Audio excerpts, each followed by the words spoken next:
ಅಂದರೆ ಅದೆಲ್ಲ ನಮ್ಮ ಮೇಲೆ ಡಿಪೆಂಡ್ ಆಗಿರುತ್ತೆ. ಇವಾಗ ನಾನು ಕಾಮಿಡಿ ಮಾಡ್ತೀನಿ ಅಂತ ನನಗೆ ಗೊತ್ತಿರಲಿಲ್ಲ ಆ್ಯಕ್ಚುಲಿ. ಸೊ ಅದನ್ನು ಜನ ಹಂಗೆ ಅಕ್ಸೆಪ್ಟ್ ಮಾಡಿದ್ದಾರೆ ಅಂದರೆ ನಂಗೆ ಗೊತ್ತಿಲ್ಲದಿರೋ ವಿಷಯನ ಅವ್ರು ಅಕ್ಸೆಪ್ಟ್ ಮಾಡ್ತಾರೆ ಅಂತಂದರೆ ನನಗೆ ಎಮೋಷನ್ ಸೀನ್ಸ್ ಎಲ್ಲ ನಾನು ಚೆನ್ನಾಗಿ ಮಾಡ್ತೀನಿ ಅನ್ನೋದು ನನ್ನ ಫೀಲಿಂಗ್.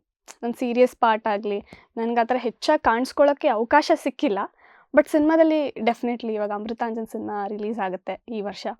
ಸೊ ಅದರಲ್ಲಿ ಡೆಫಿನೆಟ್ಲಿ ಕಾಣಿಸ್ಕೋತೀನಿ ಡಿಫ್ರೆಂಟ್ ಕ್ಯಾರೆಕ್ಟರಲ್ಲಿ ಅಂತ ನಂಬಿದ್ದೀನಿ. ಆ್ಯಂಡ್ ನಂಗೆ ಆ್ಯಕ್ಚುಲಿ ಸೀರಿಯಸ್ ಮತ್ತು ಆ ಥರ ಪಾತ್ರ ಎಮೋಷನ್ ಪಾತ್ರ ಮಾಡೋದು ತುಂಬ ಇಷ್ಟ. ಬಟ್ ನನಗೆ ಎಲ್ಲಿ ಆ ಥರ ಚಾನ್ಸ್ ಸಿಕ್ಕಿರಲಿಲ್ಲ. ಬಟ್ ಅದು ಸ್ಕ್ರಿಪ್ಟ್ ಆ ಥರ ಇರಬೇಕಿತ್ತು. But it's okay. ಕಾಮಿಡಿ ಜಾನರಲ್ಲಿ ನೀವು ಹೆಚ್ಚು ಕಾಣಿಸ್ಕೊಂಡಿರೋದ್ರಿಂದ ಸ್ವಭಾವತಃ ನೀವು ಹೇಗೆ ಜಾಸ್ತಿ ಮಾತಾಡ್ತಿರ್ತೀರಾ, ಸೈಲೆಂಟ್ ಆಗಿರ್ತೀರಾ?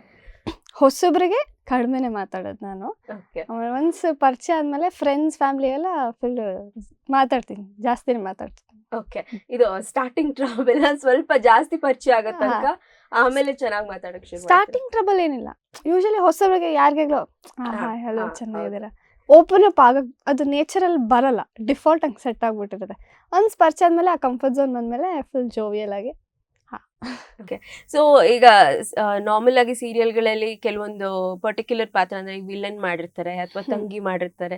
ಸೊ ಆ ರೀತಿ ಮಾಡಿದಾಗ ಅದೊಂದು ಮೈಂಡಲ್ಲಿ ಬಂದ್ಬಿಡುತ್ತೆ, ನನಗೆ ನೆಕ್ಸ್ಟ್ ಎಲ್ಲ ನೆಗೆಟಿವ್ ಶೇಡೇ ಬರ್ತಾ ಹೋಗುತ್ತೇನೋ, ಇಲ್ಲ ತಂಗಿಯಾಗಿ ಕಾಣಿಸ್ಕೊಂಡಿರೋದ್ರಿಂದ ಬರೀ ಲೀಡ್ಸ್ ಬಿಟ್ಟು ಬರೀ ಈ ಥರದೇ ಪಾತ್ರಗಳು ಬರ್ತಾ ಹೋಗುತ್ತೇನೋ ಅಂತ ನಿಮ್ಗೆ ಆ ಥರ ಏನಾದರೂ ಅನಿಸಿದ್ಯಾ? ನನಗೆ ಒಂದು ಟೈಮಲ್ಲಿ ಒಂದ್ಸಲಿ ಅನಿಸ್ತು, ಅಂದರೆ ನಾನು ಶಾರ್ಟ್ ಫಿಲಮ್ ಬರೀ ಕಾಮಿಡಿ ಜಾನ್ರನೇ ಮಾಡ್ತಿದ್ದೀನಿ ಅಂದಾಗ ಎಲ್ಲರೂ ನಾನು ಅದೇ ಥರನೇ ಎಕ್ಸ್ಪೆಕ್ಟ್ ಮಾಡ್ತಾರೆ ಅಂತ.